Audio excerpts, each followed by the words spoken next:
In recent years, this whole idea of next-gen gaming has kinda started to make me wonder. It seems like every single Nintendo Direct that's being shown announces a brand new remake or remaster of an old game. But why is Nintendo doing this? Has Nintendo lost their creativity? Is Nintendo being lazy at this point? Why is Nintendo remaking and remastering so many old games instead of making new ones? For some context, I've actually been enjoying every single remaster and remake Nintendo has put out in the past couple of years, but it seems to be a big issue to many other Nintendo fans. 2023 saw huge releases for some pretty big Nintendo IPs: The Legend of Zelda, Super Mario Bros., WarioWare, Pikmin, Everybody 1-2. These were all Nintendo series that managed to see new games being added to their roster. Tears of the Kingdom is a good way to play off of Breath of the Wild. Super Mario Bros. Wonder was a pretty fun and creative new outlook on the series.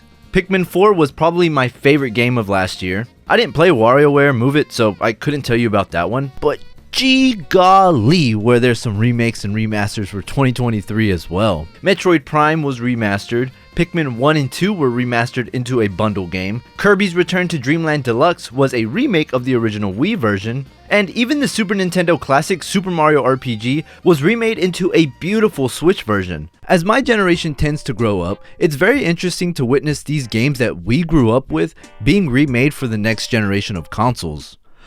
Or literal children in this case. I think people tend to forget that Nintendo is a business that needs to make money in order to keep performing well. This allows Nintendo to keep pushing out games that are fan favorites so that we, as a consumer, don't have to think twice about purchasing an already once beloved game. Let's take a look at the Super Mario mainline series, for example. We've got Super Mario 64, which released in 1996, Super Mario Sunshine, which released in 2002, and Super Mario Galaxy, which released in 2007. All of these games, without a doubt, have some sort of following behind them. And for Mario's 35th anniversary, Nintendo decided to release the Super Mario 3D All-Stars collection for the Switch because, once again, this is a super safe way in order to cash in on nostalgia. And you can make the argument that Nintendo wants to provide the same experiences to the kids of this generation, being able to play classic games that we grew up with on consoles that they're growing up with today. From my standpoint, and not even looking at money as a factor either,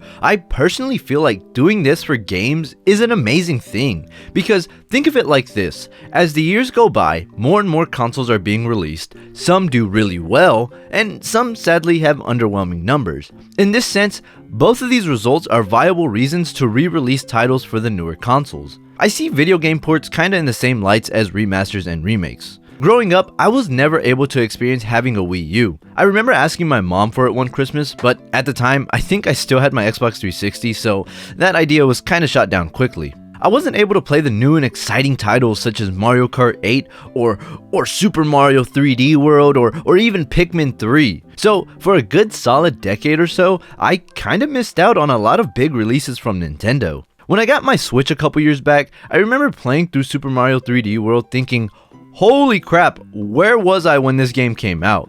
I genuinely love Super Mario 3D World, so the idea of porting games from older consoles just allows for more players to fall in love with more series and more games. And it's not new for Nintendo to port a game either. Have you seen what they're doing with Nintendo Switch Online? So many beloved classic games right at your Joy-Cons. You've got NES games, SNES games, Game Boy games, Nintendo 64 games, Game Boy Advance games. Nintendo is no stranger to this. Older titles have been ported and remastered and remade since the beginning of Nintendo's history. Another argument I tend to see quite a lot on the internet is people making the claim that Nintendo is using all their resources just to keep putting out this garbage remake trash. We need them to focus on bigger games. And this claim is not true at all. When it comes to all the remakes and the remasters, the idea of them just being a super easy and lazy way to push out games is kind of for good reason. When an older game is set to have a remake or a remaster, Nintendo will push the task onto a smaller development team in order to keep their resources stacked on their mainline games. The Super Mario RPG remake was developed by a small studio behind many Dragon Quest remakes known as Arte Piazza. The Metroid Prime remaster, although Retro Studios was still the primary studio, was also outsourced to many many other smaller studios. Literally, it's like a handful of studios that worked on this remaster. The reason the whole outsourcing to a smaller dev team is done for remasters and remakes of older titles is because, once again, it's easier than having to come up with an entirely new game. These older games that are getting a revival already have the entire story, graphics, characters.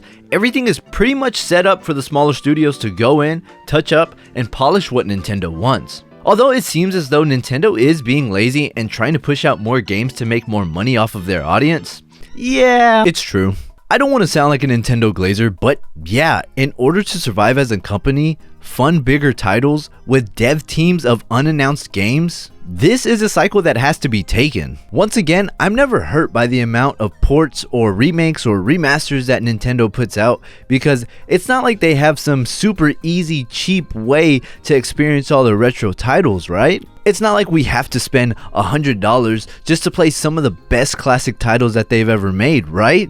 It's not like the retro gaming market is in shambles right now and people are selling these once beloved titles for double, maybe triple the price of what they're actually worth, right? I'm literally balding because of all these games I'm buying.